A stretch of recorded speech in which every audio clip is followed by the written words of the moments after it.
परम भक्त थे श्री रामानुजाचार्य जी, श्री वरदराज भगवान के। उन्होंने भगवान वरदराज से ही षडक्षरी मंत्र की विधि समझी थी। षडक्षर मंत्र कौन सा है ये हम उस दिन बताएंगे। अष्टाक्षर मंत्र आपका मूल मंत्र है, षडक्षर मंत्र उसकी पूर्ण विधि श्री वरदराज भगवान से ही आपने प्राप्त की।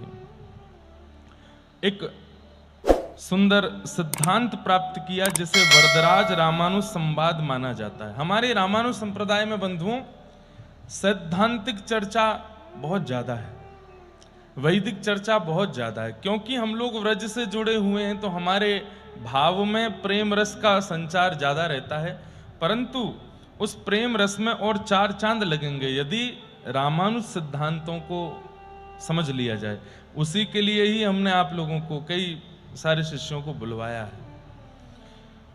तो वरदराज रामानुज संवाद जो कि रामानुजाचार्य जी ने षडक्षर मंत्र की विधि जानी वरदराज भगवान से, उसी को कहते हैं। उन्होंने कांची में भगवान की सेवा की और बाद में वरदराज के निर्देशन से श्रीरंगम में जाकर के वैष्णवों का पालन किया।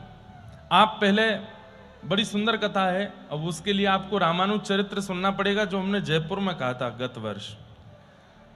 श्री रामानुजाचार्य जी वरदराज भगवान के यहां जल की सेवा करते थे और आपके मन में इच्छा प्रकट हुई कि मैं यामुनाचार्य जी से दीक्षा ग्रहण करूं। यामुनाचार्य जी श्रीरंगम में विराजते थे, लेकिन ठाकुर जी ने मन में विचार किया अगर रामानुजाचार्य और यामुनाचार्य ये दोनों अगर मिल गए तो पूरी पृथ्वी का कल्याण करके कलयुग प्रारंभ में ही अंत कर देंगे, सबको वैकुंठ दिला देंगे ये दोनों मिलकर के। पृथ्वी कैसे चलेगी आगे? इसलिए रामानुजाचार्य जी जब तक यामुनाचार्य जी के पास पहुंचे, बस श्रीरंगम में चरण रखते ही यामुनाचार्य जी के भगवत धाम गमन हो गया। जिस बात से रामानुजाचार्य जी रूठ करके चले गए, रंगनाथ भगवान से बोले अब नहीं आऊंगा आपके पास, आपने मेरे गुरुदेव को छीन लिया मुझसे। ठाकुर जी बोले भैया संसार चलने दोगे कि नहीं? रामानुजाचार्य जी बोले आप चाहते क्या हैं? एक तो आपकी इच्छा यह भी है कि मुक्ति हो सबकी, और जब मुक्ति करने का प्रयास हम पूर्ण रूपेण कर रहे हैं तो आप ये भी नहीं चाह रहे हो।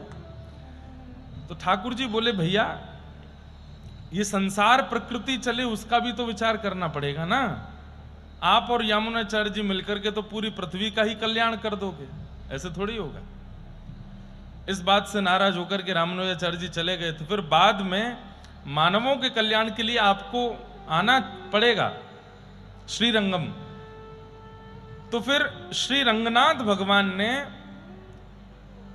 वरदराज भगवान के एक गुण पर रीझ करके एक सुंदर गायक जो कि वहां के आचार्य के ही पुत्र थे, उनसे कहा कि जाकर के वरदराज भगवान के सामने गायन सेवा करो। और वरदराज भगवान गायन सुनकर के जब रीझ जाएं और कहें वरदान मांगो तो कह देना रामानुजाचार्य जी को श्रीरंगम भेज दो। बहुत विस्तृत चरित्र है, हम उसमें उतना नहीं जाएंगे। तो भगवान वरदराज और रामानुजाचार्य जी के संबंध में मुख्य बिंदु भक्ति और सेवा। रामानुजाचार्य जी बचपन से ही कांचीपुरम में भगवान वरदराज के प्रति समर्पित थे और प्रतिदिन उनकी जल की सेवा करते थे। दार्शनिक शिक्षा 6 वाक्य। मान्यता है कि कांचीपुरम के मध्य से भगवान वरदराज ने रामानुजाचार्य जी को 6 प्रमुख सिद्धांत दिए। सबसे पहला, मैं नारायण ही सर्वश्रेष्ठ हूं। ये वरदराज भगवान ने स्वयं रामानुजाचार्य जी को कहा, मैं नारायण ही सर्वश्रेष्ठ हूं, मेरी आराधना, मेरी वंदना, मेरी स्तुति, मेरा कैंकर्य ही मानव का कल्याण करेगा। स्पष्ट रूप से भगवान ने प्रकट होकर के रामानुजाचार्य जी को यह बात कही। दूसरा सिद्धांत भगवान ने दिया, जीवात्मा और परमात्मा भिन्न हैं, विशिष्टाद्वैत, एक नहीं है। परमात्मा और जीवात्मा में भेद है। हमारा सिद्धांत जो है रामानुज परंपरा का विशिष्टाद्वैत सिद्धांत है। तीसरी बात, प्रपत्ति, आत्मसमर्पण से ही मोक्ष होगा, बिना आत्मसमर्पण के मोक्ष संभव नहीं है। भगवान ने कितने छोटे छोटे वाक्यों में सूत्रों को कहा रामानुजाचार्य जी से। इनका व्याख्यान विस्तार से मैं उस 1, 2, 3 तारीख को सुबह के सत्र में करूंगा। आत्मसमर्पण से ही मोक्ष, मोक्ष मतलब मुक्ति, और मुक्ति मतलब मृत्यु के बाद हो, यह भी कह सकते हैं, जीते जी भी होती है। भक्तिमती मीराबाई जीते जी मुक्त हैं, उनको कोई बंधन नहीं है।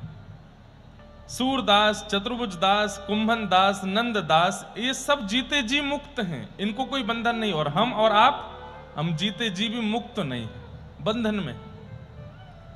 ठाकुर जी कह रहे हैं मुक्ति का एक ही उपाय है, आत्मसमर्पणम, आत्मनिवेदनम, नवदा भक्ति का अंतिम भाव, सब मुझे अर्पित कर दो।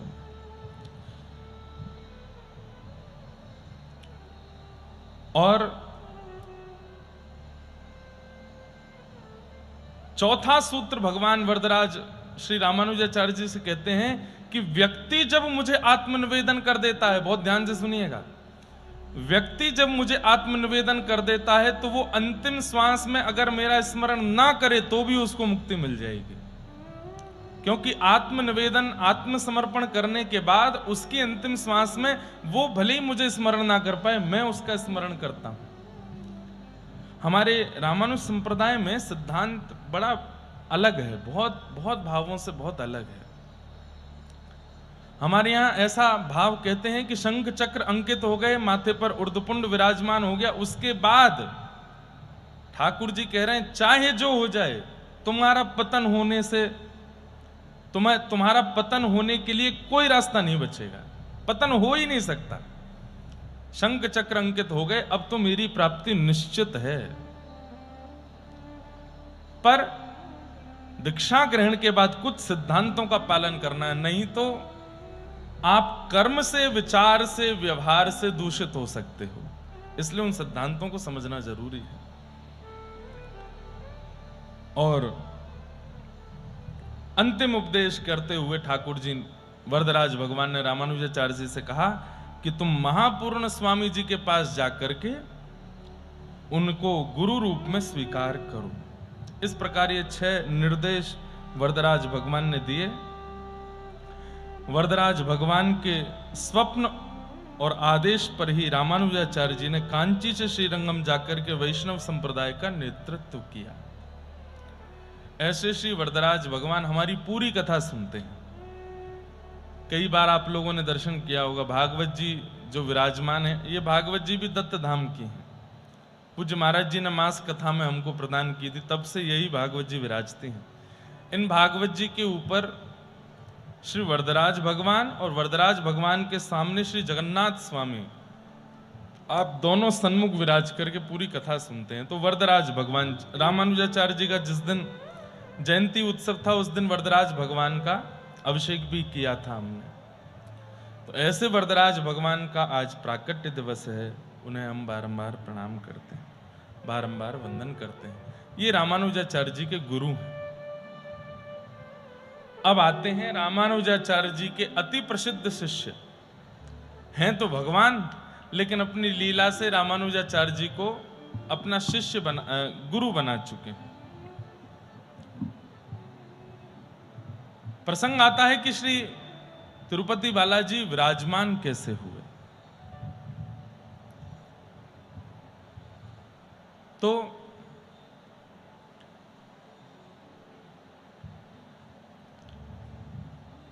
प्रभु श्री राम जब रामावतार में प्रकट हुए, उनसे पूर्व एक वेदवती नाम की कन्या थी। बहुत ध्यान से सुनिएगा। एक वेदवती नाम की कन्या ने खूब यज्ञ किए, तप किए कि भगवान मुझे पति रूप में प्राप्त हो। ठाकुर जी को पति रूप में प्राप्त करने के लिए वेदवती ने तप किया। और वेदवती कोई माता पिता से नहीं जन्मी थी, अयोनिजा थी। जिस प्रकार सीता जी पृथ्वी से प्रकट हुई हैं, रुक्मिणी जी पृथ्वी से प्रकट हुई हैं, ऐसे वेदवती भी पृथ्वी से ही प्रकट हुई है। बहुत सावधानी से सुने। श्री तिरुपति बालाजी कैसे विराजमान हुए, कैसे आए, बड़ी अद्भुत कथा है। तो वेदवती, उसने खूब तप किया, और किस लिए कि भगवान मुझे पति रूप में प्राप्त हों। उसका तप पूर्ण होने ही वाला था और ठाकुर जी प्रकट होने ही वाले थे, और उस समय पर बहुत भयंकर प्रकोप चल रहा था रावण का। रावण को जैसे ही पता चलता था कोई तप कर रहा है, यज्ञ कर रहा है, हवन होम कर रहा है, तो वो जाकर के विघ्न डालने का प्रयास करता था। वेदवती के बारे में जब रावण को पता चला तो रावण ने जाकर के उसके तप को भंग करने के लिए तलवार का प्रहार किया। केश हाथ में पकड़ करके जैसी तलवार का प्रहार करने लगा तो वेदवती ने तलवार के प्रहार से पूर्व ही अपने केशों को काट दिया जो रावण ने पकड़े थे, और स्वयं अग्नि में प्रवेश कर गए। तप अधूरा रह गया, पूर्ण नहीं हो पाया। लेकिन फिर भी ठाकुर जी ने उनके उतने ही तप से कृपा करके उन्हें वचन दिया कि हम तुम्हें स्वीकार करेंगे। और किस रूप में स्वीकार किया? जब रामावतार भगवान का हुआ तो भगवान ने सीता जी को दंडक वन में जाकर के कहा कि आप अग्नि में प्रविष्ट हो जाओ, और अग्नि से सीता जी के रूप में ही छाया की सीता जी प्रकट हो गई। वो वेदवती ही थी जिसने तप किया था भगवान की प्राप्ति के लिए। क्यों? क्योंकि दो कारण थे। एक तो रावण से बदला लेने के लिए वेदवती को पुनः आना था। सीता जी अगर राम जी के साथ जाएंगी तो रावण से बदला पूर्ण नहीं हो पाएगा, क्योंकि रावण का जो बदला है वो तो वेदवती को लेना है। और सीता जी इतनी कोमल हैं, इतनी कोमलांगा हैं कि वो यदि दुष्टों के दलन को देखेंगी तो उनका हृदय जो है वो बहुत करुणा में भर जाएगा। इसलिए ठाकुर जी ने सब विचारों को करते हुए सीता जी से कहा कि आप अग्नि में निवास करो। बोले आगे की यात्रा पर बोले आपका रूप धारण करके वेदवती मेरे साथ रहेगी। उसने तप किया था, वो मुझे पति रूप में पाना चाहती है, तो मैं उसका पति भी बन जाऊंगा कुछ दिन के लिए, और वो आपके रूप में रहेगी, और उसको रावण से बदला लेना है, और वो कार्य भी हो जाएगा। तो सीता जी अग्नि में प्रविष्ट हो गई, और वेदवती सीता जी के रूप में छाया रूप धारण करके वन की लीला में आगे आई। रावण उसका हरण करके ले गया। रावण के यहां रह करके पूरी लंका का, रावण का संपूर्ण परिवार का विध्वंस किया, तब जाकर के उनके पूर्व जन्म का बदला पूर्ण हुआ। राम जी वेदवती को लेकर के वापस अयोध्या आ गए। वेदवती सीता हैं, वो सीता जी के रूप में ही, लेकिन अयोध्या आकर के राम जी मंच पर विराजते हैं, सिंहासन पर विराजते हैं, संग में प्रसाद पाते हैं, लेकिन वेदवती की ओर ज्यादा निहारते नहीं। क्यों? एक पत्नी व्रती है, और पत्नी तो हमारी सीता जी है। ये तो वेदवती छाया सीता बनकर के हमारे साथ है। तो एक दिन वेदवती को क्रोध आया, बोले कि आपको मैंने तप करके प्राप्त करना चाहा कि आप मुझे पति रूप में मिलें, पर ये कैसा निर्वहन कर, आप मेरी ओर देखते भी नहीं है। बोले देवी मैं मर्यादा पुरुषोत्तम राम हूं, एक पत्नी व्रती हूं, और मेरी पत्नी पावक में है, अग्नि में निवास कर रही है। आप तो वेदवती हैं, मेरी पत्नी के रूप में आई हो। तब वेदवती ने कहा तो फिर मैं पुनः प्रस्थान कर रही हूं, और मैं सबको यह बात बता दूंगी कि आपके यहां न्याय नहीं होता, कितना भी तप करो, कुछ भी करो, आप प्राप्त नहीं होते। तब ठाकुर जी बोले नहीं नहीं नहीं, ऐसा नहीं करो। बोले क्या होगा फिर? मेरे भजन का तप का फल मुझे कैसे मिलेगा? तब भगवान बोले हम तुम्हें वचन देते हैं, कालांतर में तुम आकाश राज की बेटी पद्मावती बनकर के आओगी, और हम वेंकटाधिपति श्री तिरुनारायण भगवान के रूप में प्रकट होंगे, और तुम्हारे साथ विवाह करेंगे, विवाह करके तुम्हारे साथ निवास करेंगे। इसलिए अब तुम एक जन्म और लो, आकाश राज की पुत्री पद्मावती बनकर के आओ। आकाश राज की पुत्री पद्मावती के रूप में प्रकट हुई। बचपन से ही ठाकुर जी की लीला कथा श्रवण करके भगवान को पति रूप में मान लिया। अपने पिताजी से कहा कि मैं विवाह करूंगी तो केवल और केवल इन्हीं से करूंगी, नारायण से करूंगी, इनके अलावा किसी और से मेरा संयोग नहीं होगा। इनके पिता ने कहा गैया चराने वाला जिसका रंग भी गोरा नहीं है, और हम इतने धनवान हैं, वो मेरी बेटी का वरण करेगा, इतनी संपत्ति उसके पास है। तब पद्मावती जी ने बताया मैं तो 3 जन्मों से उनकी प्राप्ति करना चाह रही हूं, पिताजी आप कृपा करके उनको स्वीकार कीजिए ना। बोले तो उनसे कहो आकर के हमसे तुम्हारा हाथ मांगे। तब पद्मावती जी ने खूब तप किया, तप करके ठाकुर जी का आवाहन किया, और तब तिरुनारायण भगवान श्री वेंकटाधिपति तिरुपति बालाजी, जिनको आजकल हम बोलते हैं, नाम उनका क्या है? तिरुनारायण भगवान, श्री वेंकटेश भगवान। तिरुनारायण भगवान प्रकट हो गए और प्रकट होकर के पद्मावती के पिताजी से हाथ मांगने गए। आपकी पुत्री ने पूर्व जन्म में तप किया था हमको प्राप्त करने के लिए, अब हम इस जन्म में आ गए इनका वरण करने के लिए, आप कृपा कर इनका विवाह हमसे कराओ। तो इनके पिताजी ने व्यंग में ठाकुर जी से कहा, इतनी संपत्ति है कि हमारी पुत्री को रख सको? तो तिरुपति बालाजी बोले, संपत्ति तो अभी नहीं। तो बोले, हम कैसे विवाह कर दें? पहले हमें दिखा दो कि हमारी पुत्री प्रसन्न रहेगी आपके पास, तो हम अपनी पुत्री का विवाह करेंगे। तब भगवान ने कुबेर से जाकर के कहा कि भाई, जितनी संपत्ति है सब हमको उधार दे दो, हम धीरे धीरे चुकाते रहेंगे तुम्हारा। सब लीला है भगवान की, भगवान को किसी से आवश्यकता है क्या मांगने की? लेकिन ये लीला करनी है ठाकुर जी को। कुबेर से जाकर के सारी संपत्ति लेकर के आए। आहा, ऐसी अद्भुत संपत्ति के स्वामी बनकर के, ऐसा अद्भुत मुकुट धारण करके, दुल्हा का रूप धारण करके वेंकटेश भगवान आए। भगवान के उस रूप को देख करके 33 कोटि देवता न्योछावर हो गए। सब बारात में पहुंचे, सब बारात में पहुंचे, और भगवान का श्री पद्मावती के साथ में विवाह हुआ। बोलो तिरुनारायण भगवान की, वेंकटेश भगवान की। आप पद्मावती जी के साथ में विराजमान हो गए। तभी कुछ वर्षों पूर्व ठाकुर जी का लक्ष्मी जी से थोड़ी नोक-झोंक भी हुई थी। किस बात को लेकर के? लक्ष्मी जी ने भगवान से कहा, आप में कुछ ज्यादा दया नहीं है? आपके वक्ष पर प्रहार करके भृगु मुनि चले गए और आपने उनसे एक बात भी नहीं कही। बोले, मैं ब्राह्मणों से कुछ नहीं कहता। बोले, देखिए अब आपको बोलना पड़ेगा, ऐसे अच्छा नहीं लगता है, कोई भी कुछ भी कह जाता है आप शांत बैठे रहते हो। ठाकुर जी बोले, मेरा स्वभाव है शांत रहना। शांताकारम भुजग शयनम पद्मनाभम सुरेशम विश्वाधारम गगन सदृशम वेद वर्णम शुभांगम लक्ष्मीकांतम कमल नयनम योग भीर ध्यान गम्यम वंदे विष्णुम भवभयहरम सर्वलोकैक नाथम। शांताकारम, ठाकुर जी शांत रहते हैं। और अगर उनके भक्त शांत नहीं रहते तो इसका मतलब ठाकुर जी ने भक्त रूप में स्वीकार किया नहीं है। ठाकुर जी का शांत स्वभाव लाइए चित्त में। लक्ष्मी जी रूठ करके चली गई। बोले, या तो आप भृगु जी को कुछ कहिए, नहीं तो मैं रूठ के जा रही हूं। भगवान बोले, आप जाओ, हम ब्राह्मणों से कुछ नहीं कहेंगे, वो चाहे हमसे जो कर लें, वैकुंठ भी मांग लेंगे तो मैं दान कर दूंगा, लेकिन ब्राह्मणों से एक शब्द नहीं बोलूंगा, मेरे प्राण हैं वो। लक्ष्मी जी नाराज होकर चली गई। या उसी बीच में ये वाली क्रिया हो गई कि भगवान तिरुनारायण बनकर के गए और पद्मावती जी के साथ में विवाह हुआ। नाराज होकर के लक्ष्मी जी विराजमान हो गई कोल्हापुर में आकर के। लक्ष्मी जी का मंदिर है। मुझे वहां किसी ने बोला कि महाराज जी ये पार्वती जी हैं, परंतु कई आचार्यों ने हमको कहा कि नहीं, वो पार्वती जी नहीं, लक्ष्मी ही हैं।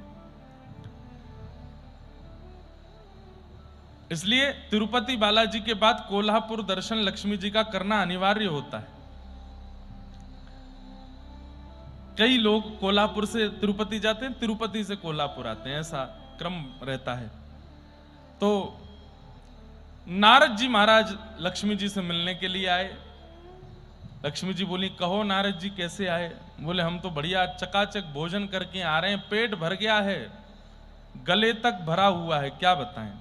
लक्ष्मी जी बोली, ऐसा कहां भंडारा पाके आए? बोले, ठाकुर जी का विवाह था ना, पद्मावती से विवाह हुआ है, वहीं से प्रसाद पाके आ रहे हैं। लक्ष्मी जी बोली, हमको नाराज करके यहां भेज दिया और खुद ने दूसरा विवाह कर लिया पीछे से, कहां पर हैं?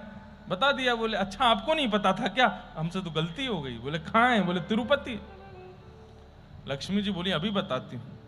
लक्ष्मी जी अपने वाहन पर विराजमान होकर के जैसे तिरुपति जाने लगी, पद्मावती जी घबराई। बोले, जय जय, क्या हो रहा है? बोले कि आपकी बड़ी वाली आ रही हैं। बोले, कौन? बोले, लक्ष्मी आ रही हैं।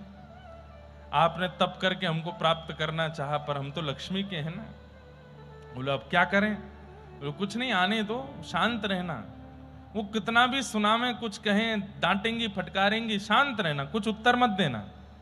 सबसे बढ़िया तरीका है किसी के क्रोध को शांत करने का कि तुम शांत रहो, कुछ मत बोलो। प्रत्युत्तर दोगे तो क्रोध और बढ़ जाएगा। लक्ष्मी जी आई, आकर के खूब सुनाने लगी। बोले एक हृदय में दो कैसे रह सकते हैं? जब हम थी तो फिर इनकी आवश्यकता क्यों? ठाकुर जी बोले अब मैं आपको कैसे समझाऊं, इन्होंने तप किया था, तप करके हमको पति रूप में मांगा। यही जब आप सीता बनकर के आई थी तो यही आपकी छाया बनकर के हमारे साथ रावण से युद्ध करने गई थी। लक्ष्मी जी बोली हमको ये सब बातें समझ नहीं आती हैं, ये सब आपका षड्यंत्र था, मुझे जबरदस्ती नाराज कर दिया ताकि मैं आपसे दूर चली जाऊं और आप यहां विवाह कर लो। आपने छल किया। ठाकुर जी बोले मैं छल नहीं करता। तो बोले एक साथ दोनों को कैसे निवास दोगे? ठाकुर जी बोले आप मेरे सामने खड़ी हो जाओ। पद्मावती जी से कहा आप भी मेरे सन्मुख खड़े हो जाओ। और ठाकुर जी ने दोनों को चित्त में विराजमान किया। तो तिरुपति बालाजी के दाहिने वक्ष पर लक्ष्मी जी विराजमान हैं और श्री तिरुपति बालाजी के वाम वक्ष पर श्री पद्मावती देवी विराजमान है। दोनों को अपने हृदय में विराजमान करके ठाकुर जी तिरुनारायण बन करके वहां निवास कर रहे हैं। लेकिन हृदय में तो रख लिया, प्रत्यक्ष रखने में विवाद हो रहा था, लड़ेंगी दोनों। तो फिर ठाकुर जी ने लक्ष्मी जी को कहा तुम तो जाओ कोल्हापुर, और पद्मावती जी से कहा आप जाओ नीचे तिरुपति में आप विराजो। तिरुमला में अकेले ठाकुर जी विराजते हैं और जो लोग वहां दर्शन करने जाते हैं उनका खूब मंगलमय होता है। स्कंद पुराण में ऐसा लिखा है कि त्रेता में राम जी को देखने से जो फल त्रेता के लोगों को प्राप्त हुआ, कलयुग में वही फल तिरुनारायण भगवान का दर्शन करने से प्राप्त होता है, तिरुपति बालाजी का दर्शन करने से प्राप्त होता है। तो कथा थोड़ी सी आगे पीछे जैसी है, लेकिन इसको ध्यानपूर्वक चिंतन करोगे तो समझ आ जाएगी। वेदवती की तपस्या से प्रसन्न होकर के भगवान ने उन्हीं को पहले छाया की सीता के रूप में स्वीकार किया। छाया की सीता स्वरूप में वेदवती प्रसन्न नहीं थी, तब भगवान ने उनको पुनः पद्मावती के रूप में प्रकट कराया और स्वयं तिरुनारायण रूप में प्रकट होकर उनसे विवाह किया। और कुबेर से जितना कर्जा लेके आए थे भगवान आज तक चुका रहे हैं। तो वहां हुंडियां हैं, उन हुंडियों में जो भी दान दक्षिणा डाली जाती है वो सब ठाकुर जी सरकार को देते हैं। मतलब कुबेर का जो भी कर्जा है वो चुका रहे हैं। आज भारत सरकार पर जितना भी धन इकट्ठा होता है उसमें सबसे ज्यादा धन जहां से आता है वो तिरुपति बालाजी। अगर तिरुपति बालाजी धन देना बंद कर दें सरकार को तो हमारी, ऐसा कहना तो नहीं चाहिए, पर भारत की सरकार को बहुत बड़ा घाटा हो जाएगा, अपंग जैसे हो जाएंगे। क्यों? तिरुपति बालाजी से बहुत संख्या में सरकार को राहत मिलती है। और इतना ही नहीं, तिरुपति बालाजी भगवान ने स्वयं का एक ऐसा ट्रस्ट निर्माण कर रखा है, कितने असहायों की भोजन की व्यवस्था, रहने की व्यवस्था, पढ़ाई की व्यवस्था, वेद अध्ययन की व्यवस्था, सब अकेले तिरुनारायण भगवान करते हैं। इतनी बड़ी संस्था और इतने प्रकल्प चलते हैं कि बड़े बड़े लोग, करोड़ों का टर्नओवर करने, हजारों करोड़ों का टर्नओवर करने वाले लोग भी ऐसी सेवा नहीं कर सकते जैसी तिरुनारायण भगवान सेवा कर रहे हैं पृथ्वी पर। रामानुजाचार्य जी, अच्छा अब कथा सुनो। तिरुनारायण भगवान विराजमान हो गए वेंकटादि पर्वत पर। कालांतर में जब कलयुग प्रारंभ हुआ तो कलयुग में शैव में और वैष्णवों में थोड़ा मतभेद हो गया। क्या? शैव कहने लगे कि ये भगवान महादेव के पुत्र कार्तिकेय हैं, और वैष्णव कहने लगे, बोले ये हमारे नारायण भगवान हैं। तब बोले अब कैसे इसका पता किया जाए कि ये कौन है? तो असंख्य संख्या में शैव और वैष्णव सब पहुंच गए तिरुपति, और वहां जाकर के रामानुजाचार्य जी ने एक प्रस्ताव रखा। बोले क्या? बोले ठाकुर जी के गर्भगृह में त्रिपुंड, त्रिशूल, डमरू और कमंडल और जो शैवों के आयुध हैं और बागंबर आदि ये भीतर रख दो, और एक तरफ हम ऊर्ध्वपुंड, शंख चक्र, कौस्तुभ मणि ये भीतर रख देते हैं। रात भर आप लोग अपना भजन करना, हम अपना भजन करेंगे। सुबह दर्शन खोलेंगे, जो आभूषण ठाकुर जी पहन लेंगे ठाकुर जी वही हैं फिर। ठीक है, त्रिपुंड आदि सब भीतर रख दिए गए, त्रिशूल आदि भी रख दिए गए। यहां पर रामानु संप्रदाय का तिलक रख दिया गया, ठाकुर जी के लिए शंख चक्र रख दिए गए, कौस्तुभ मणि रख दी गई, श्रीवत्स का चिन्ह रख दिया गया जो भृगु जी का चिन्ह है। और ठाकुर जी से निवेदन किया, जय जय हम रात भर भजन करेंगे, सुबह मंदिर खोलेंगे, आप जो श्रृंगार स्वीकार करोगे उससे यह निर्मित हो जाएगा कि आप शैव हो कि वैष्णव हो, मतलब आप कार्तिकेय हो कि नारायण हो। रात्रि में मंदिर बंद हुआ, एक तरफ शैव बैठे हैं अपना भजन कर रहे हैं, एक तरफ वैष्णव बैठ के अपना भजन कर रहे हैं। तभी रामानुजाचार्य जी के स्वप्न में ठाकुर जी आ गए। रामानुजाचार्य जी बोले, कहो जय जय, क्या आज्ञा? आचार्य प्रवर, ये कलिकाल है, कलिकाल में मैं अपनी सेवा स्वयं नहीं करता, अपना श्रृंगार स्वयं नहीं करता, अपना भोजन स्वयं नहीं पाता, मैं अर्चक के अधीन रहता हूं, मैं कैसे धारण कर लूं इन श्रृंगारों को? ऐसा मत करो ठाकुर जी, सुबह बड़ा विवाद हो जाएगा शैव और हम लोगों में, आप एक श्रृंगार तो धारण कर लीजिए। इतना कुछ करने की सामर्थ्य रखने वाले ठाकुर जी, एक तिलक उठा के पहन लीजिए माथे पे, सुबह हम लोग देख लेंगे। ठाकुर जी बोले, कदापि नहीं, पूर्ण सामर्थ्यवान होते हुए भी कलिकाल में मैं हिलूंगा भी नहीं, अपने आचार्य के अधीन रहूंगा, अपने अर्चक के अधीन रहूंगा। वो खिलाएगा तो खाऊंगा, वो पिलाएगा तो पीऊंगा, वो सुलाएगा तो सोऊंगा, वो नचाएगा तो नाचूंगा, वो पहनाएगा तो पहनूंगा। इसलिए आचार्य चरण देख लो आपको क्या करना है। रामानुजाचार्य जी बोले, अब हम क्या करें? अब मैं मंदिर के अंदर घुसूंगा तो यहां तो विवाद हो जाएगा बाहर। तब ठाकुर जी ने कहा, आप अपने मूल रूप को पहचानिए, आप शेषनाग हैं, आप शेषावतार हैं, नाग रूप धारण कीजिए। मंदिर के बाजू में एक नाली है जहां से अभिषेक का जल बाहर जाता है, और नाग रूप धारण करके वहां से भीतर आ जाइए, और भीतर आके आचार्य रूप धारण करके शंख चक्र तिलक पधरा दीजिए।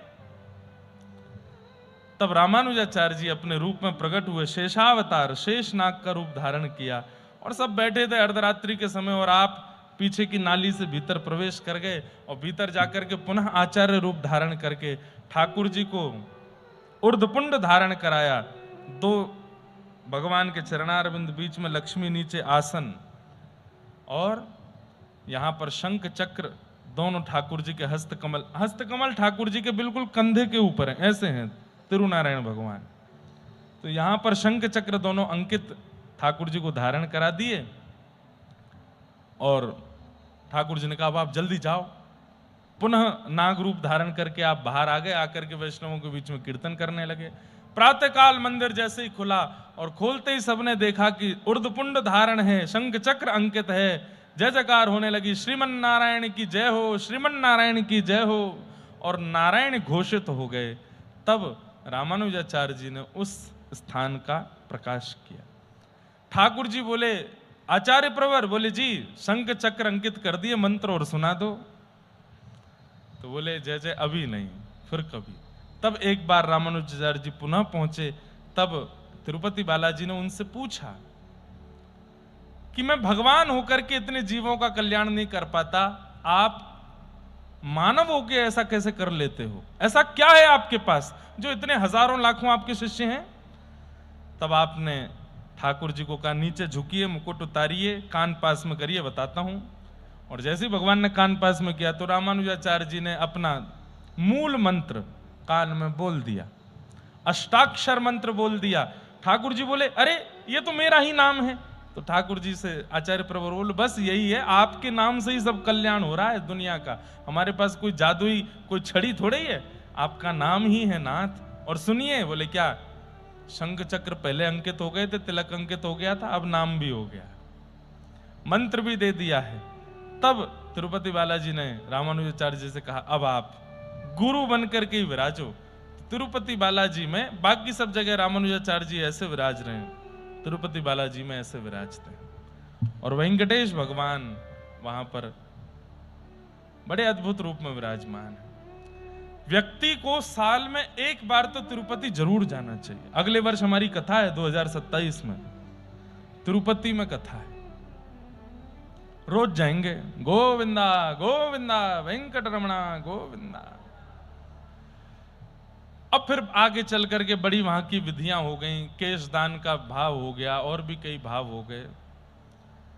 सब भाव हैं, परंतु मूल बात यह है, साक्षात परमात्मा इस समय धराधाम पर यदि कहीं प्रत्यक्ष रूप से विराजमान है, जिन्हें अंकित करके आप कह सकते हो कि इनको देखा तो मतलब मैंने परमात्मा को देख लिया, वेंकटादि पर्वत पर विराजमान श्री तिरुपति बालाजी साक्षात परमात्मा का स्वरूप है।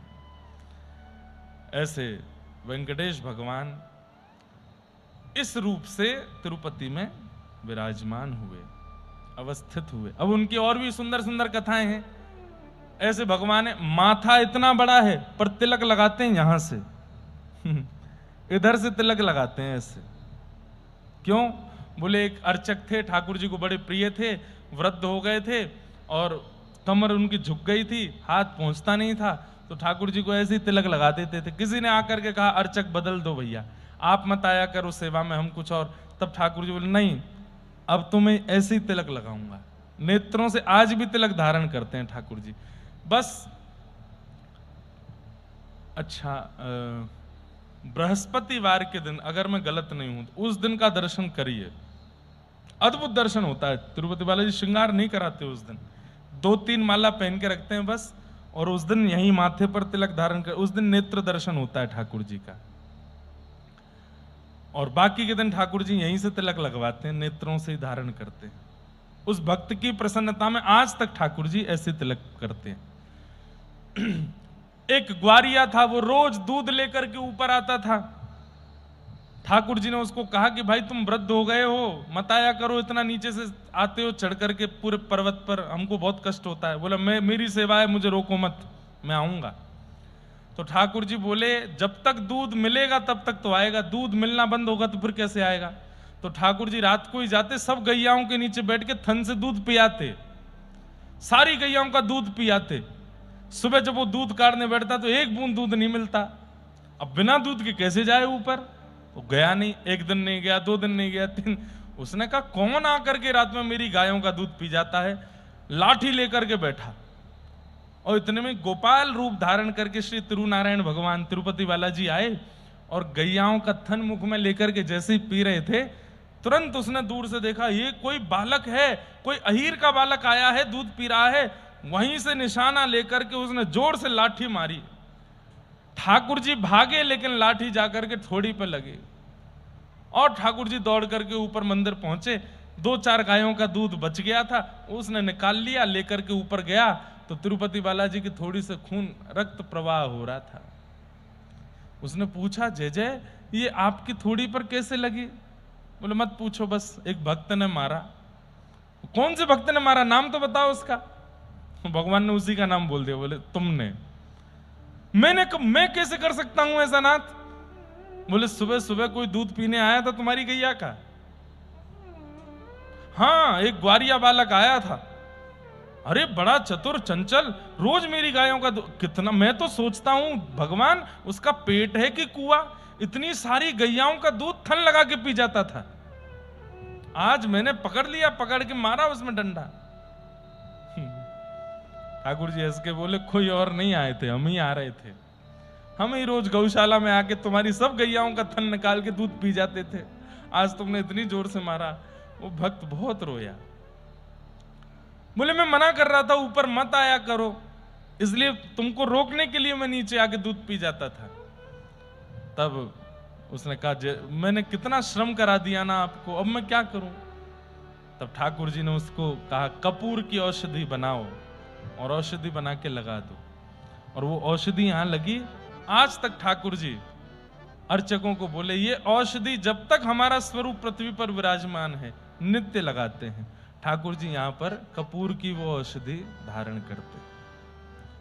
अद्भुत अद्भुत लीलाएं हैं, अद्भुत अद्भुत कथाएं हैं ऐसे श्री तिरुपति बालाजी।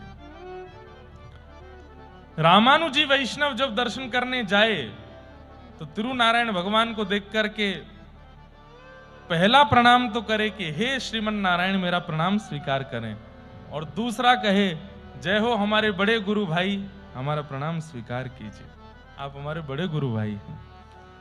ऐसे श्री तिरुपति बालाजी को हम बारंबार प्रणाम करते हैं, वंदन करते हैं।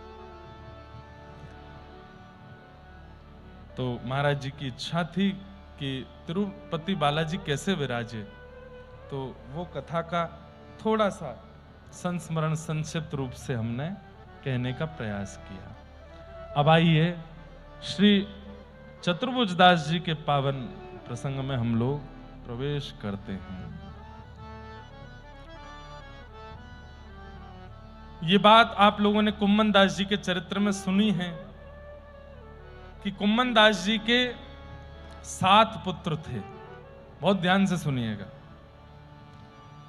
कुम्मन दास जी और उनकी पत्नी जब श्रीमद वल्लभाचार्य जी को प्रणाम करने के लिए गए, आचार्य चरण ने कहा कि वरदान मांगो, तो पत्नी ने कहा कि पुत्र रत्न दे दो। तब कुम्मन दास जी ने क्रोध भी किया कि तुमने ठाकुर आचार्य चरण से भगवान नहीं मांगे। तब आपकी पत्नी ने कहा कि भाई मेरी बुद्धि में जो आया मैंने मांग लिया, अब तुमको जो आवे तुम मांग लो। तो आपने आचार्य चरण से कहा कि मुझे तो नित्य निकुंज के रस का अनुभव हो, ऐसी कृपा कर दो। तब आचार्य चरण ने कहा चिंता मत करो, तुम्हारा जो भाव है वो भी पूर्ण होगा, पत्नी का भाव भी पूर्ण होगा, तुम्हारे घर 7 बालक जन्म लेंगे। कुम्मन दास जी बड़े दुखी थे, 5 बालकों का जन्म हो चुका था, एक भी वैष्णव नहीं, ना मंदिर जाते हैं, ना कीर्तन में जाते हैं, ना कथा श्रवण करते हैं, ना किसी और भाव में रहते हैं। कुम्मन दास जी बड़े दुखी रहते थे।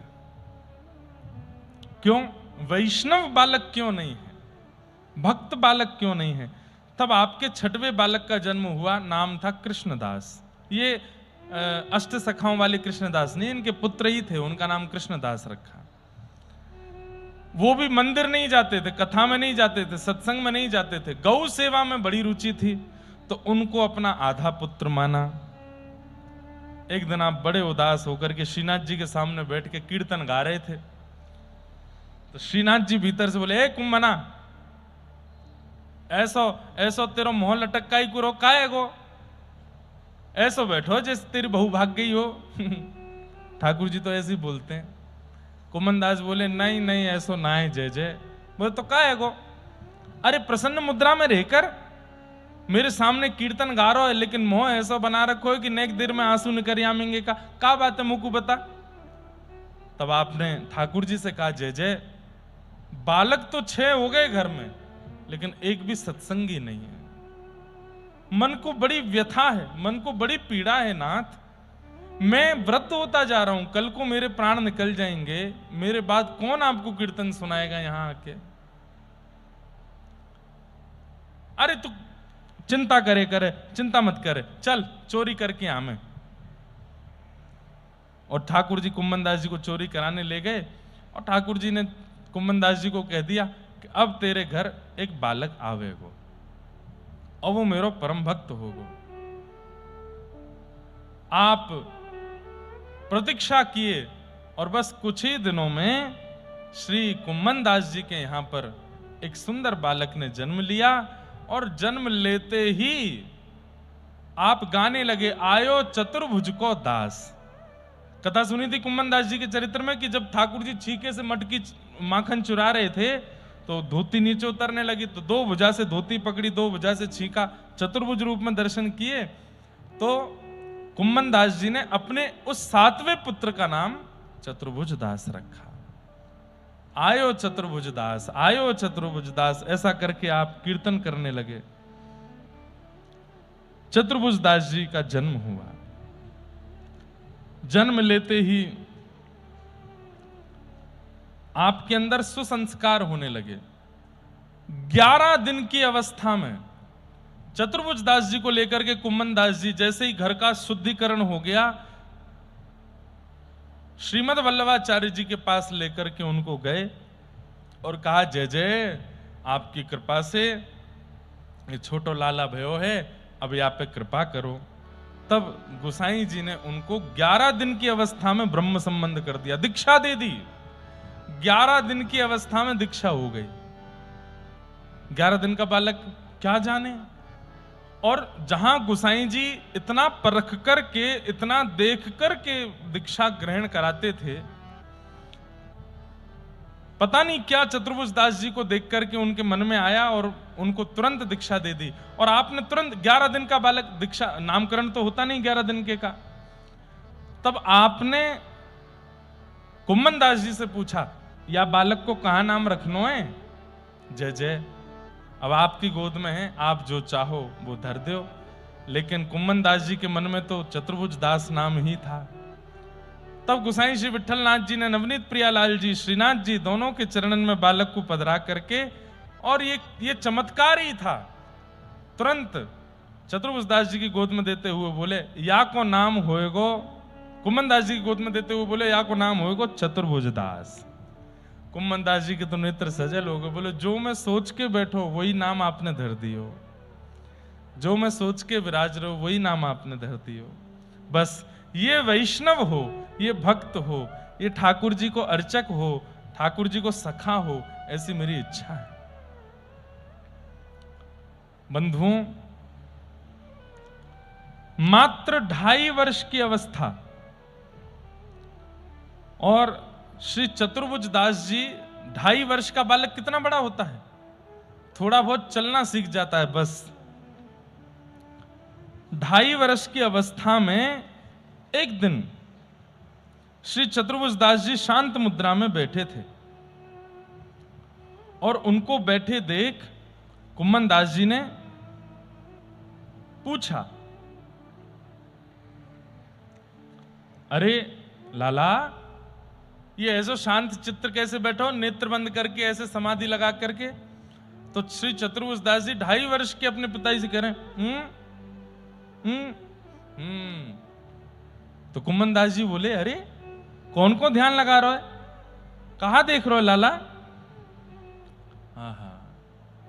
बंधुओं, कितने बड़े आश्चर्य की बात है, अष्ट सखाओं में चतुर्भुज दास जी जैसा कोई नहीं हुआ। 2.5 वर्ष की अवस्था में पहला पद गाया इन्होंने, 2.5 वर्ष की अवस्था में पहला पद गाया। कुम्मन दास जी बोल रहे, लाला कौन को चिंतन कर रहे हो, कहां ध्यान लगा रहे हो, ये एकांत में बैठ के कहां चिंतन कर रहे हो? तब आपने अपने पिताजी को सन्मुख बैठा करके कहा, मेरे हृदय में जो दिख रहा है मैं आपको दिखाऊं। बोले दिखाओ।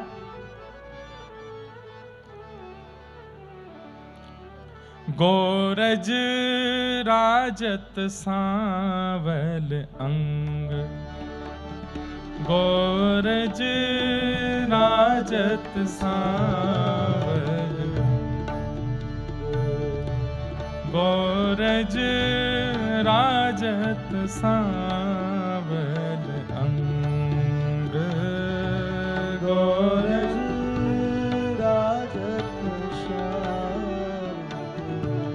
देख सखी व्रज तेवन आवत, देख सखी व्रज तेवन आवत, देख सखी व्रज तेवन आवत,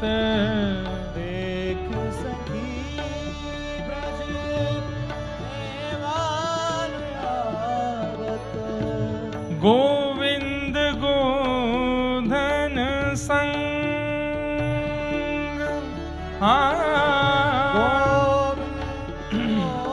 गोधन संग, गोरज राजत सांवल अंग, गोरज राजत। समझ में आ रहा है? गौ की रज सांवले अंग पर लगी हुई है। ठाकुर जी देख सखी व्रजते वन आवत, गोविंद गोधन संग, गायों के संग ठाकुर जी वन में जा रहे हैं और गैयाओं की, लाखों गैयाओं की चरण रज उड़ उड़ करके ठाकुर जी के श्री अंग का स्पर्श कर रही है। और वो स्पर्श सांवले अंग पर इतना सुंदर लग रहा है, इतना सुशोभित हो रहा है, उसको देख करके श्री चतुर्भुज दास जी गा रहे हैं, अंबुज वदन। अंबुज वदन मतलब गहरे सरोवर, गहरे नदी जैसा जिनका अंग है, गहरी नदी, गहरा सरोवर नीला होता है इसलिए। और उस गहरे सरोवर, गहरे नदी में कई बार कमल प्रकट हो जाते हैं, तो उसकी उपमा ठाकुर जी को दी जा रही है। अंबुज वदन नयन युग खंजन, अंबुज वदन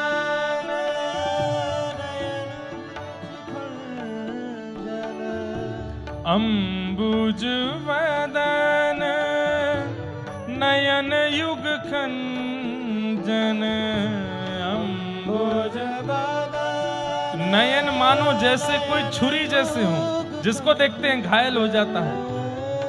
क्रीडट अपने रंग, क्रीडत अपने रंग, क्रीडत अपने रंग,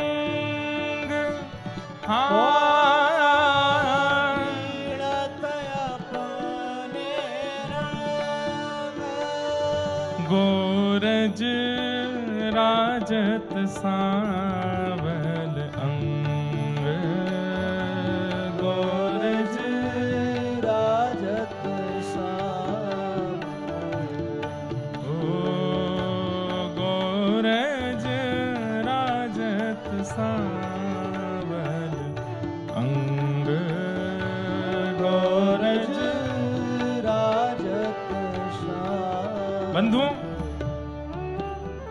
अभी गर्मियों के दिन चल रहे हैं, रोज चंदन लगाया कीजिए ठाकुर जी को, और चंदन घिसिए, चंदन में थोड़ा इत्र डाल दीजिए, बहुत थोड़ा सा, ज्यादा नहीं, थोड़ा सा कपूर मिला दीजिए, और पास की गौशाला में जाकर के गैया की चरण की रज ले आओ, और नेक सी वो रज भी मिला दो उस चंदन में, और फिर बढ़िया से घिस के खूब बढ़िया घिसो, देर तक घिसो।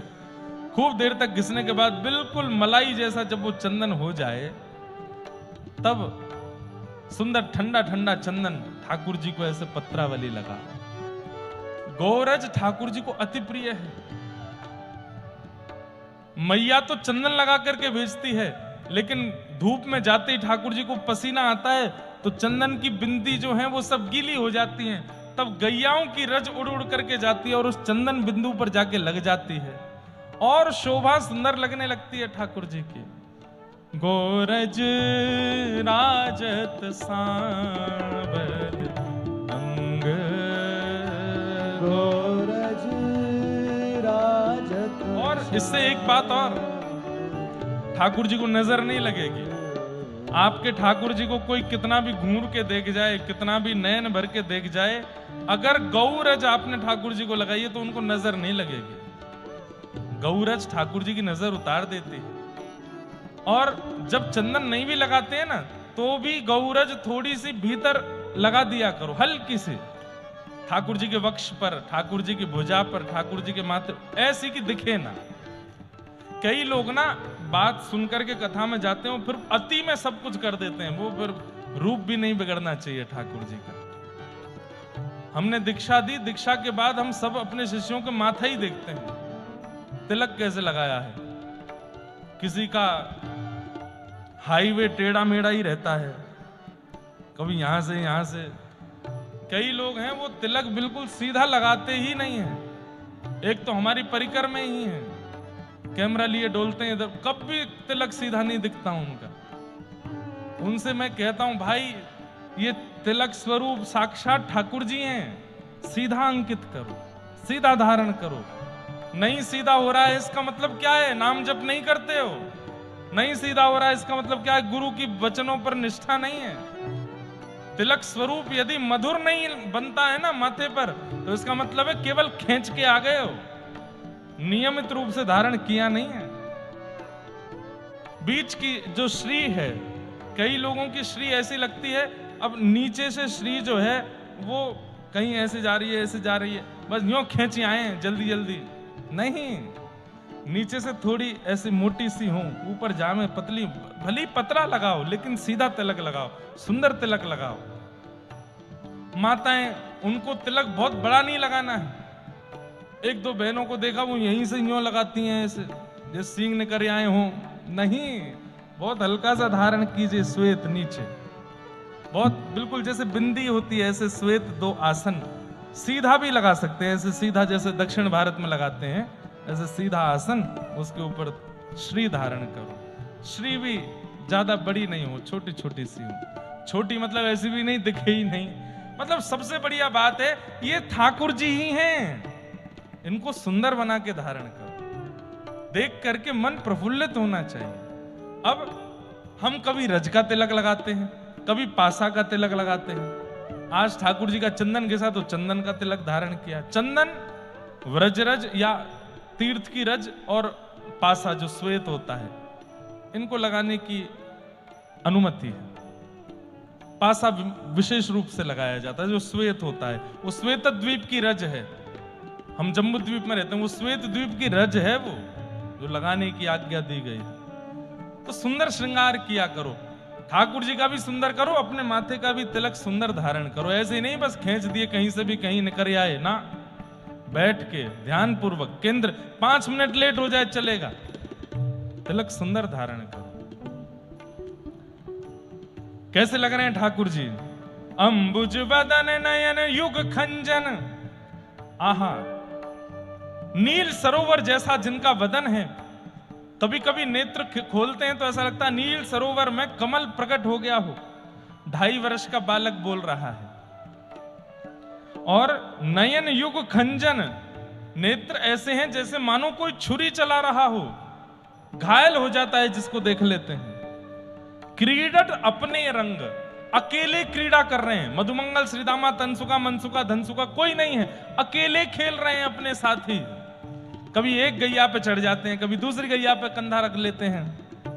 और ये चतुर्भुज दास जी को दिख रहा है, वो कुम्मन दास जी को बता रहे हैं। और कुंचित केश सुदेश मानो, कुंचित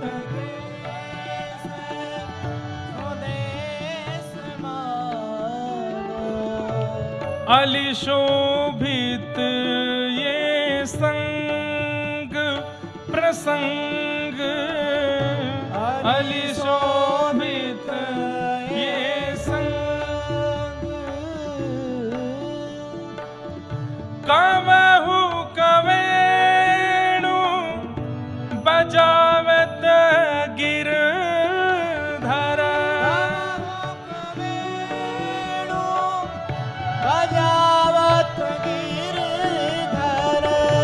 कवहु कवेणु बजावत गिरधर,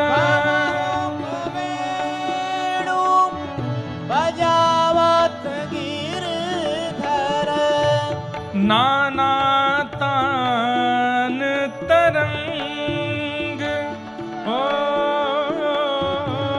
नाना तान तरंग, हे गोरज राजत श्यामल अंग, गोरज राजत गोरज राजत सांवल अंग, गोरज राजत श्यामल, चतुर्भुज प्रभु गिरि धर नागर पे, चतुर्भुज प्रभु गिरिधर नागर पे, चतुर्भुज